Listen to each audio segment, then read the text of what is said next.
আসনাদ সার্জিস এই বক্তব্যটা দিল যে গানের লাইন দেখা না দিলে বন্ধু কথা কেউ না। আপনাদের আওয়ামী লীগ মূল দলের একটি 10ই নভেম্বর নূর হোসেন দিবস উপলক্ষে ডাক দিয়েছিল জামায়াতের 0 পয়েন্টে গুলিস্তানের, কিন্তু সেখানে আমরা খুব বেশি উল্লেখযোগ্য পরিমাণে আসলে ছাত্রলীগ আওয়ামী লীগের নেতাকর্মীদের জড়ো হতে দেখি নাই। এটাকে বলা হচ্ছে, অনেকে এইভাবে বলছেন যে 0 পয়েন্টে 0 পারফরমেন্স দেখালো আওয়ামী লীগ। এরকমটি কেন হলো? প্রথম কথা হচ্ছে যে এই কর্মসূচি পালন করার জন্য ছাত্রলীগের অনেক নেতাকর্মী, বাংলাদেশ আওয়ামী লীগের বিভিন্ন নেতা কর্মী অংশগ্রহণ করার জন্য সেখানে গেছে, বিক্ষিপ্তভাবে মিছিল করেছে, নানা জায়গায় সমবেত হয়েছে। সবখানেই কিন্তু পুলিশ তল্লাশি ছিল, সবখানেই তারা ফোন চেক করেছে, মোবাইল চেক করেছে, আইন শৃঙ্খলা রক্ষাকারী বাহিনীকে তারা ব্যবহার করার চেষ্টা করেছে এবং জোরপূর্বক একটি দেশে একটি গণতান্ত্রিক রাজনৈতিক দলের সমাবেশ করার যে অধিকার রয়েছে সেটির আলোকে বাংলাদেশ আওয়ামী লীগ পূর্ব ঘোষিত কর্মসূচি ছিল, সেই জায়গাটি বেদখল করে তারা নিজেদের কর্মসূচি তারা বাস্তবায়ন করেছে।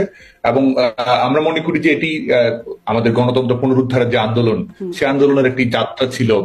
সেখানে নেতাকর্মীরা প্রতিরোধ গড়ে তুলেছে বলে আমরা মনে করি এবং গোটা বাংলাদেশের মানুষের সামনেই কিন্তু এই ফ্যাসিস্ট সরকারের মুখোশ উন্মোচিত হয়েছে। জি, আপনারা প্রতিরোধ গড়ে তুলেছেন বলছে, সেই প্রতিরোধের প্রসঙ্গে আসে। আপনি বলছিলেন যে কিভাবে আপনাদেরকে আটকানো হয়েছে, মোবাইল ফোন চেক করা হয়েছে। আপনাদের কি মনে পড়ে যে 2022-এর 10ই ডিসেম্বর বিএনপির একটা বড় সমাবেশ করার কথা ছিল এবং হয়েওছে, তখন ঠিক একই রকম ভাবে পুলিশ এবং পুলিশের সাথে মিলে ছাত্রলীগের নেতাকর্মীরা তখন ঢাকায় আগত মানুষদের মোবাইল ফোন চেক করেছে। সবগুলো গণমাধ্যমে এই খবরগুলো আমরা দেখেছি। তখন ওইটা প্রশ্ন উঠেছে, ছাত্রলীগ কোন ম্যান্ডেটে বা কোন ক্ষমতা বলে সাধারণ মানুষের মোবাইল চেক করে? একই রকম বাস্তবতা এখন কি আপনাদের দিকে বুমেরাং হয়ে আসছে কিনা? বাংলাদেশ আওয়ামী লীগ সরকার পরিচালনা করার সময় বা আমাদের বিশ্ববিদ্যালয় ক্যাম্পাসগুলোতে অভ্যন্তরে ছাত্র রাজনীতি হোক বা সার্বিকভাবে জাতীয় রাজনীতির পরিমণ্ডল হোক, সবখানেই তো সমাবেশ করা যায়নি। এই ধরনের রেকর্ড খুব আছে বলে আমি মনে করি না। সমাবেশ সবাই করতে পেরেছে। আমাদের বাংলাদেশের বিদ্যমান রাজনৈতিক বাস্তবতায় অপ্রীতিকর ঘটনা ঘটেছে, অনাকাঙ্ক্ষিত ঘটনা ঘটেছে, কিন্তু সবাই যার যার মতামত প্রকাশ করেছে, সংগঠিত হয়েছে। বিএনপি রাজনৈতিক দল হিসেবে তাদের মতামত তুলে ধরেছে। বিশ্ববিদ্যালয় ক্যাম্পাসগুলোতে ছাত্র সংগঠনগুলো তাদের ক্রিয়াশীল ভূমিকা পালন করেছে।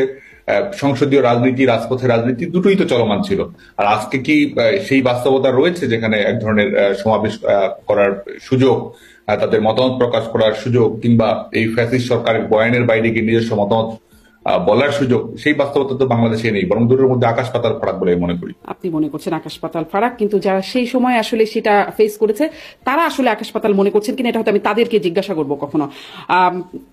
আপনি বলছিলেন যে আসলে প্রতিরোধ গড়ে তুলেছে, আমি বলছিলাম যে, এবং আমি না, এবং সবগুলো গণমাধ্যম আপনি যদি দেখেন যে খুব বেশি উপস্থিতি দেখার মতো হয়নি। হ্যাঁ, সেখানে আওয়ামী লীগ বা ছাত্রলীগ যারা নেতাকর্মী সন্দেহ করা হয়েছে বা আওয়ামী লীগের যারা ছিল তাদেরকে নানান রকম মারধরের শিকার হতে হয়েছে, সেটি আমরা দেখেছি। কিন্তু এই যে আপনারা ডাক দিয়ে নেতাদের কেউ নাই, শুধু কর্মীদের উপর ভর করে নেতারা মানে সব পালিয়ে থাকলেন, এই বিষয়টা কর্মীদের কাছে বিষয়টা কেমন? কর্মীরাই যুগে যুগে ছাত্রলীগকে আওয়ামী লীগকে নেতৃত্ব দিয়েছে। এবং আপনি যেটি বলছেন যেটি এক ধরনের সাংগঠনিক শূন্যতা কিনা কিংবা রাজনৈতিক যে স্ট্রাকচার রয়েছে সেটির প্রত্যাশিত রিফ্লেকশন ঘটছে কিনা, দেখুন 5 আগস্ট পরবর্তী বাস্তবতায় তো আমাদের বাংলাদেশে আমি যেটি বলছিলাম যে সাংবিধানিক অধিকার হোক, মৌলিক মানবাধিকার হোক, নিজের জীবন নিয়ে চলার বাস্তবতা হোক, সেটি কিন্তু নেই। তো স্বাভাবিকভাবেই ধাপে ধাপে একটি রাজনৈতিক দল একটি অগণতান্ত্রিক ফ্যাসিস্ট সরকারের বিরুদ্ধে আন্দোলন গড়ে তোলে। তো আমরা প্রথম ধাপগুলো অতিক্রম করছি।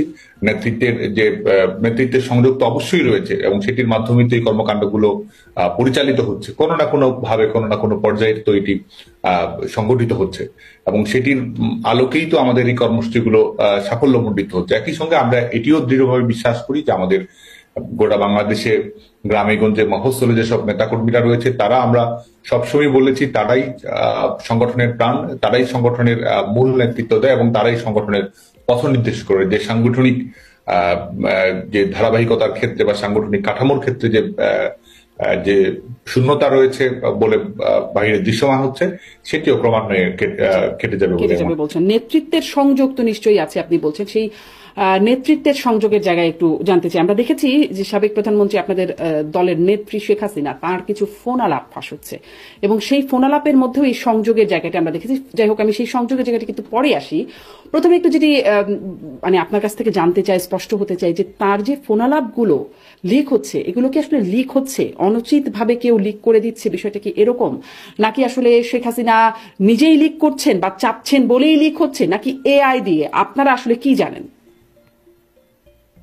দেখুন, এটি তো এক একটি ক্ষেত্রে এক এক রকম কেস, এবং আমরা কিন্তু ইতিমধ্যেই দেখেছি, বিশেষ করে আর্টিফিশিয়াল ইন্টেলিজেন্স ব্যবহার করে কোন ধরনের অডিও রেকর্ড তারা তৈরি করবে।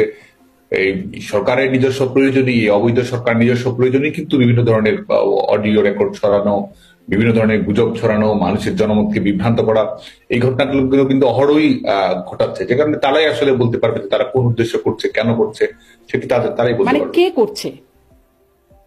দেখুন, আমরা কিন্তু স্পষ্ট করে বলছি যে এটি বিশেষ করে আর্টিফিশিয়াল ইন্টেলিজেন্সের ব্যবহার, জনমতকে বিভ্রান্ত করা, গুজব ছড়ানো এবং এক ধরনের তথ্য সন্ত্রাসের আশ্রয় গ্রহণ করা, এগুলো এবং যে একটি রাজনৈতিক যখন কর্মসূচি ঘোষণা করা হয় সেটিকে ব্যাহত করার জন্য বা সেটি সম্পর্কে বিভ্রান্তি ছড়ানোর জন্য এই অবৈধ সরকারি বিভিন্ন তাহলে কি আপনি ধরনের নিশ্চিত বা আপনারা নিশ্চিত যেটা শেখ হাসিনার ফোনালাপ নয়? দেখুন, আমি কিন্তু বলছি যে যেটা সাংগঠনিকভাবে যেগুলো ব্যবহার করা হচ্ছে দলের বিরুদ্ধে, দলের কর্মসূচির বিরুদ্ধে এবং জনমতকে বিভ্রান্ত করার জন্য, সেগুলো অবশ্যই এই সরকারের কলাকৌশলের কারণে করা হচ্ছে। মানে হ্যাঁ, সেগুলো এই সরকারের কলা কৌশলের কারণে, কিন্তু আমি এটা বুঝতে পারছি না, যেমন সবশেষ যে ফোনালাপটির বিষয়ে ব্যাপক আলোচনা হলো যে সেই ফোনালাপে শোনা যাচ্ছে শেখ হাসিনা অপর প্রান্তে থাকা কাউকে নির্দেশ দিচ্ছেন যে 10ই নভেম্বরের এই সমাবেশের বিষয়, সেখানে জমায়েত হতে হবে, তার বা বঙ্গবন্ধুর ছবি নাই, সেখানে ট্রাম্পের ছবি নিয়ে জমায়েত হতে বলা হচ্ছে। এবং আমরা আসলে কার্যত সেরকমটার চেষ্টা দেখেছি, এরকম অনেকে গ্রেপ্তারও করা হয়েছে। এগুলো কি আসলে ভুল বার্তা আসছে বা এগুলো সরকারের কৌশল? এটা শেখ হাসিনার ফোনালাপ না? এটি নিয়ে কিন্তু ইতিমধ্যে একটি ব্যাখ্যা দেওয়া হয়েছে বাংলাদেশ আওয়ামী লীগের অফিসিয়াল পেজ থেকে। এটি নিয়ে ইতিমধ্যেই ব্যাখ্যা দেওয়া হয়েছে, এটি যে বিভ্রান্ত, এটি যে গুজব ছড়ানোর জন্য, এটি কিন্তু ইতিমধ্যেই ব্যাখ্যা দেওয়া হয়েছে। আচ্ছা, এটা বিভ্রান্ত, এটা গুজব ছড়ানো, আপনার বক্তব্য থেকে এটা স্পষ্ট হচ্ছে যে আপনারা তাই মনে করছেন। আপনার কাছে একটু এটি জানতে চাই যে আপনি এটি কি বলবেন যে আপনি এখন কোথায় আছেন? এটি আমি শুরুতেই বলেছি যে এখানে নিরাপত্তাজনিত বাস্তবতা আমাদের, সেটির কারণে এটি প্রকাশ্যে বলার সুযোগ নেই। আচ্ছা, আপনি বলতে চাচ্ছেন না। এরকমটা বলা হয়েছে যে মানে 5ই আগস্টের পরে বা 5ই আগস্টের ওই সময়টাতে আপনি আসলে সিলেট সীমান্ত দিয়ে বোরকা পরে পালিয়ে গেছেন, বোরকা সাদ্দাম বলেও অনেকে বলছে। এই বিষয়টা থেকে আপনি কোনো প্রতিক্রিয়া দিবেন? না, এটি সঠিক নয়। এই বিষয়টা ঠিক না বলে বলছেন। এই এই আন্দোলনের মানে মানুষের মনে, যে দেশে থাকা নেতাকর্মীদের মধ্যে এই প্রশ্নটি খুব জাগে যে যখন আপনারা আসলে নেতারা সবাই, যেটি আমি একটুখানি প্রশ্নের ধাঁচে আগের বারেও বলছিলাম, আপনারা নেতারা, শীর্ষ নেতারা সবাই দেশ ছেড়ে চলে গেলেন নিজেদের নিরাপত্তার স্বার্থে। এখনো বলছে নিরাপত্তার স্বার্থে কোথায় আছে সেটা বলবেন না। আপনাদের কর্মীরা যে দেশে আছে তাদের জন্য কি আপনারা মানে সেই অনুভবটা করেন? আপনাদের নেত্রী সাবেক প্রধানমন্ত্রী শেখ হাসিনা, তিনি তার ছোট বোনকে নিয়ে শুধুমাত্র চলে গেলেন। তার যারা শেখ পরিবারের যারা, তারাও সবাই দেশের বাইরে নানান রকম ভাবে চলে গেছেন বলে আমরা জেনেছি। এটা কি আপনারা অনুভব করেন যে নেতাকর্মীরা, তাদেরকে এখন বলা হচ্ছে এতিম লীগ? না, দেখুন, আমাদের যে ভয়াবহ পরিস্থিতি তৈরি করা হয়েছিল, যে ধরনের ষড়যন্ত্রমূলক পরিবেশ তৈরি করা হয়েছিল, বঙ্গবন্ধুর কন্যা দেশরত্ন শেখ হাসিনা তো জীবন বিপন্নেরই শিকার হয়েছিল। দেশরত্ন শেখ হাসিনা বেঁচে আছেন বলেই তো বাংলাদেশের মানুষ এখন অবরুদ্ধ গণতন্ত্রকে মুক্ত করার স্বপ্ন দেখছে, কুক্ষিগত গণতন্ত্রকে মুক্ত করার স্বপ্ন দেখছে। একজন সাংবিধানিক ধারাবাহিকতা, আইনের শাসন যেন সুপ্রতিষ্ঠিত হয়, সেই লক্ষ্যে বাংলাদেশের মানুষ যে স্বপ্ন দেখছে, বাংলাদেশের মানুষ যে এই অবৈধ সরকারের সমস্ত ধরনের নির্যাতন নিষ্পেষণের বিরুদ্ধে সুদৃঢ় ঐক্য গড়ে তোলার কথা ভাবছে, প্রতিবাদ প্রতিরোধে ইস্পাত দৃঢ়ভাবে সংগ্রামীকে এগিয়ে নেওয়ার কথা ভাবছে, এটি তো সম্ভব হয়েছে একমাত্র দেশরত্ন শেখ হাসিনার জীবন বেঁচে যাওয়ার কারণে। আচ্ছা, আপনি তাই বলছেন। কিন্তু আপনারা কি এই বিশ্লেষণটা করেছেন যে আপনাদেরকে আসলে পালাতে কেন হলো? আপনাদের কাছে ছিল, আপনারা ছাত্রলীগের একটা বিশাল বাহিনী ছিল, আপনারাই বলেছেন যে আপনারা ফু দিলে 5 মিনিটও দাঁড়াতে পারবেন না আন্দোলনকারীরা, আপনারা বলছেন যে এটা শেষ দেখে ছাড়বেন। আপনাদের ওবায়দুল কাদেরের তখন বক্তব্য আমরা শুনেছি, তিনি বলেছেন যে এই আন্দোলন দমনের ছাত্রলীগই যথেষ্ট। তারপরে আসলে কি হলো? কেন আপনারা যথেষ্ট হলেন না? আপনারা তো হলেনই না, পুলিশ, আইন শৃঙ্খলা বাহিনী, সেনাবাহিনী সবই ছিল, আপনাদের বিরাট বাহিনী ছিল, তারপরেও কেন আপনারা আসলে সফল হলেন না? প্রথম কথা হচ্ছে যে এই আন্দোলনটি একটি ইস্যুভিত্তিক আন্দোলন ছিল, যে বিষয়ে আমরা সবসময় কথা বলেছি, কোটা ইস্যু, যেখানে শিক্ষার্থীরা কোটা সংস্কার, কোটা সমস্যার সমাধান চেয়েছে, এবং যেই সমস্যার সমাধান আসলে আওয়ামী লীগ সরকারের 2018 সালে সরকারের প্রজ্ঞাপনের মাধ্যমে নিশ্চিত করেছিল কোটা ব্যবস্থা বিলুপ্তির মাধ্যমে। পরবর্তীতে এটি একটা আইনগত প্রক্রিয়া, একটি উচ্চ আদালতের একটি রায়, বিশেষ করে রিটের প্রেক্ষিতে উচ্চ আদালত এক ধরনের নির্দেশনা দেয় এবং সরকারের প্রজ্ঞাপনকে বাতিল বলে ঘোষণা করে। সেই প্রেক্ষিতে সরকার পক্ষই কিন্তু আন্দোলনকারীদের সঙ্গেই ছিল, সরকার পক্ষে আদালতে লড়েছে। বাংলাদেশ ছাত্রলীগের সাংগঠনিক অবস্থান সেটি হচ্ছে যে আমরা সুস্পষ্ট হয়ে বলেছি, কোটা সংস্কারের দাবিতে আমরা ঐক্যবদ্ধ ছিলাম, কোটা সংস্কারের দাবিতে আমরা মিছিল করেছি, মিটিং করেছি। কোটা সংস্কার ইস্যুকে কেন্দ্র করে বাংলাদেশের সংশ্লিষ্ট সকল মন্ত্রণালয়ের কাছে আমরা বক্তব্য তুলে ধরেছি, সেটা আইন মন্ত্রণালয় হোক, জনপ্রশাসন মন্ত্রণালয় হোক, সেটা অ্যাটর্নি জেনারেলের অফিস হোক। এবং শুধু তাই নয়, বাংলাদেশ ছাত্রলীগ কিন্তু কোটা সংস্কারকে কেন্দ্র করে ডোর টু ডোর ক্যাম্পেইন কর্মকাণ্ড দেশব্যাপী এটি আমরা চালু করেছিলাম। এটি অনুষ্ঠিত হয়েছে, যেখানে আমরা বলেছি যেহেতু এটি নিয়ে নতুন করে একটি জটিলতা তৈরি হয়েছে, এটির জন্য একটি সুস্থায়ী, টেকসই এবং ইতিবাচক সমাধান নিশ্চিত করা সম্ভব হয়। সে লক্ষ্যে শিক্ষার্থীরা কোটা সংস্কার নিয়ে কি ভাবছে, এখানে অন্তর্ভুক্তির বিষয়টি কিভাবে হবে, কিভাবে একটি যৌক্তিক সমাধান তৈরি করা সম্ভব হয়, কোটা সংস্কার নিয়ে শিক্ষার্থীদের ভাবনা কি, সেই লক্ষ্যে কিন্তু আমরা অনলাইনে, অফলাইনে সরাসরি মতামত গ্রহণ করেছি। আবাসিক হলগুলোতে শিক্ষার্থীদের কক্ষে আমরা গিয়েছি, সেখানে কোটা সংস্কার নিয়ে যাদের মতামত কি, সেই আলোকে কিন্তু আমরা সরকারের কাছে প্রস্তাবনা তুলে ধরেছি। এবং সেটির প্রেক্ষিতে আপনাদের সবাইকে আমরা যেটি মনে করিয়ে দিতে চাই, সেটা হচ্ছে যে আমাদের গোটা বাংলাদেশেই কিন্তু 11 জুলাই 2024 থেকে বাংলাদেশে কিন্তু কোনো কোটা কার্যকর ছিল না।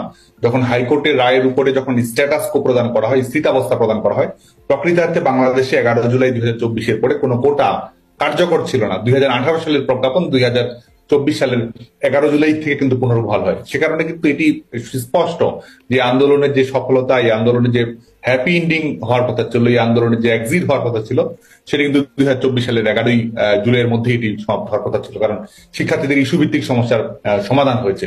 পরবর্তীতে আপনারা যেটি সবার সামনেই অবলোকন হয়েছে, কোটা সমস্যার সমাধান 11 জুলাই কি সাদ্দাম, নাকি ডেটটা আসলে 14 জুলাই? না, 11 জুলাই হাইকোর্টের রায়ের উপর স্থিতাবস্থা প্রদান করা হয়। 14 জুলাই আপনি যেটি বলছেন, এই কোটা সংস্কার ইস্যুকে কেন্দ্র করে একটি ভিন্ন খাতে প্রবাহিত করার জন্য রাজাকার ইস্যুটি সামনে নিয়ে আসা হলো।